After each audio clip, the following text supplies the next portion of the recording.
Inox Himachal news में आपका स्वागत है। आप देख रहे हैं हिमाचल दोपहर। आइए जानते हैं क्या है अब तक की बड़ी खबरें। हायर ग्रेड पे को वापस लेने की अधिसूचना पर प्रदेश हाईकोर्ट की रोक। न्याय प्रणाली में अस्थायी नियुक्तियों पर अफसरों को फटकार। अब से कॉलेज शिक्षकों की मोबाइल ऐप से लगेगी हाजिरी। ईवीएम की सुरक्षा में तैनात 8 पुलिसकर्मी ड्यूटी से नदारद, सभी निलंबित। टांडा मेडिकल कॉलेज में आउटसोर्स नर्स भर्ती पर हाईकोर्ट की कड़ी टिप्पणी। आइए जानते हैं अब खबरें विस्तार से।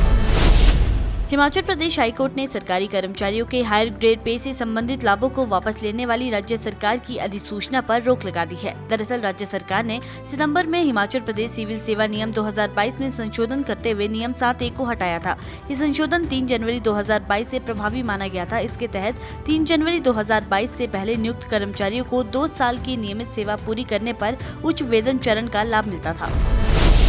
हिमाचल प्रदेश हाईकोर्ट ने न्याय प्रणाली में अस्थायी और अनुबंधित नियुक्तियों को लेकर राज्य सरकार को कड़ी फटकार लगाई है। कोर्ट ने टिप्पणी की है कि प्रस्तावित अदालतों में ड्राइवर, चपरासी और सहायक स्टाफ को दैनिक वेतनभोगी के तौर पर नियुक्त किया जा रहा है, जबकि चौकीदार और सफाई कर्मियों को आउटसोर्स कंपनियों के माध्यम से रखा जा रहा है। इसके साथ ही नाजिर और टाइपिस्ट को अनुबंध आधार पर रखने की योजना भी बताई गई है। खंडपीठ ने इसे सर्वोच्च न्यायालय के आदेशों का उल्लंघन करार दिया और कहा कि ऐसी नियुक्तियों को आपराधिक अवमानना के रूप में देखा जाएगा।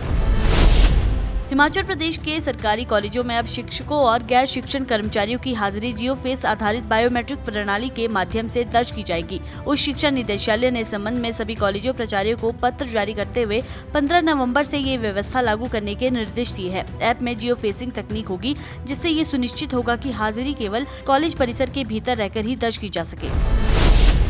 बिलासपुर शहर में ईवीएम की सुरक्षा में तैनात 8 पुलिसकर्मियों को ड्यूटी में लापरवाही बरतने के आरोप में निलंबित कर लाइन हाजिर किया गया है।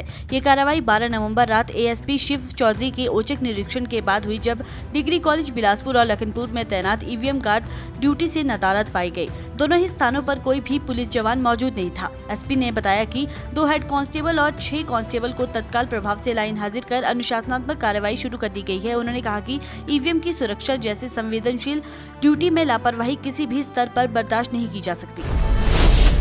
Doctor Rajendra Prasad medical college Tanda में आउटसोर्स आधार पर नर्सों की भर्ती को लेकर हाईकोर्ट ने सरकार की कार्यप्रणाली पर गंभीर सवाल उठाए हैं। नर्सों की नियुक्तियों पर तत्काल प्रभाव से रोक लगाते हुए पूछा गया है कि आखिर राज्य में भर्ती व्यवस्था चला कौन रहा है, सरकार या कोई पंचायत। अदालत ने आदेश जारी करते हुए उन 60 नर्सों की नियुक्ति पर भी रोक लगा दी है, जिनके नाम किसी निजी ठेकेदार कंपनी द्वारा अनुमोदित किए गए थे। साथ ही 31 अक्टूबर को जारी 80 नर्सों की पदों के नए विज्ञापन को भी रद्द कर दिया गया है। खंडपीठ ने विज्ञापन में कंपनी की जानकारी तक न देने को पारदर्शिता की गंभीर कमी बताई है।